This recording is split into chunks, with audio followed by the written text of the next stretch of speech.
Hello friends, welcome to my channel. इस video में आज मैं आपके साथ शेयर कर रही हूँ नाग पंचमी की बहुत सरल पूजा विधि। जिस जगह हम नाग पंचमी की पूजा करेंगे उस जगह को अच्छे से साफ कर लेंगे। नाग पंचमी की पूजा में काजल से नाग देवता का चित्र बनाया जाता है। नाग देवता का चित्र बनाने के लिए आप चाहे तो स्टिक वाला काजल भी ले सकते हैं या फिर जो डिब्बी में काजल आता है वो भी ले सकते हैं।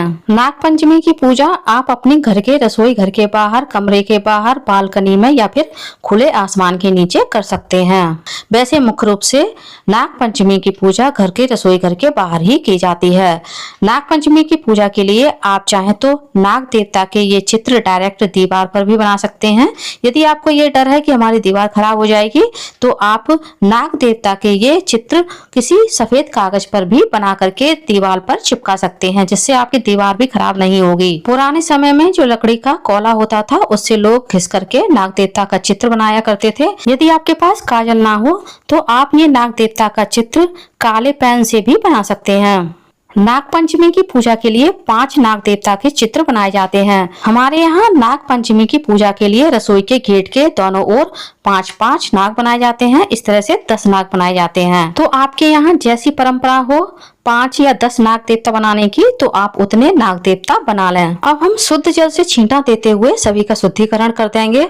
भविष्य पुराण के अनुसार नाग पंचमी की पूजा करने से जिन लोगों को स्वप्न में सर्प देखने से भय लगता है उनको उस भय से मुक्ति मिलती है। साथ ही जिनकी कुंडली में काल सर्प दोष होता है, राहु की दशा खराब होती है, तो नाग पंचमी की पूजा करने से या नागों की पूजा करने से वह दोष भी दूर हो जाता है। पूजा के लिए सबसे पहले हमने दीपक को प्रज्वलित कर लिया है और अब हम सभी नागों को चंदन से तिलक कर देंगे। जैसा कि हम सभी जानते हैं कि चंदन शीतलता प्रदान करता है और नाग देवता को शीतलता और खुशबू अत्यधिक प्रिय होती है। और आपने सुना भी होगा कि चंदन के पेड़ पर सर्प लिपटे रहते हैं। इस संबंध में एक कहावत भी है, चंदन विष व्यापत नहीं, लिपटे रहे तो भुजंग।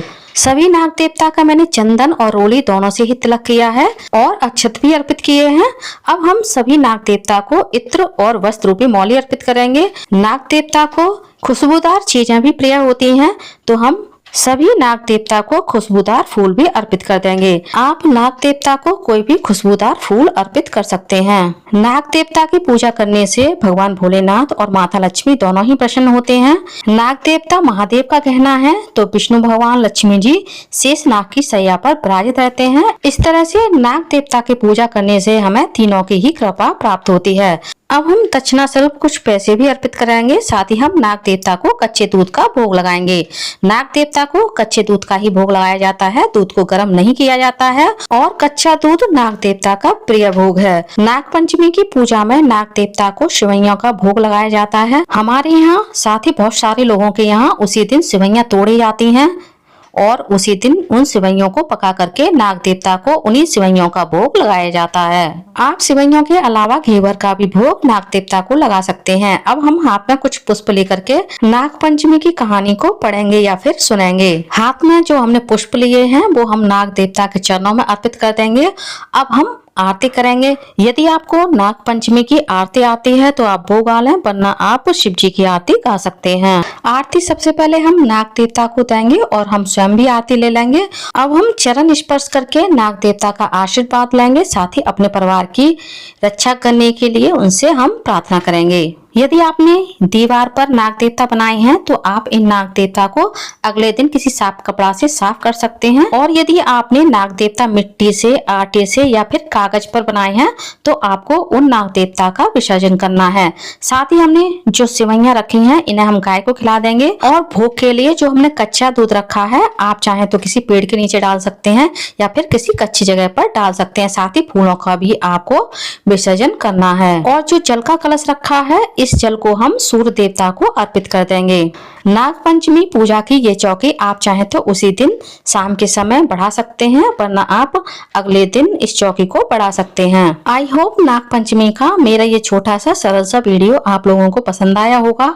वीडियो कैसा लगा कमेंट्स करके जरूर बताइएगा। और यदि आप मेरे चैनल पूनम की आस्था पर पहली बार आए हैं तो प्लीज चैनल को सब्सक्राइब कर लीजिए। वीडियो को ज्यादा से ज्यादा लाइक कीजिए, शेयर कीजिए, साथ ही बेल आइकन को प्रेस कर दीजिए ताकि हमारे आने वाली सारी लेटेस्ट वीडियो की नोटिफिकेशन आप लोगों को टाइम से मिल सके। कमेंट्स में हर हर महादेव अवश्य लिखिएगा। धन्यवाद फ्रेंड्स। हर हर महादेव।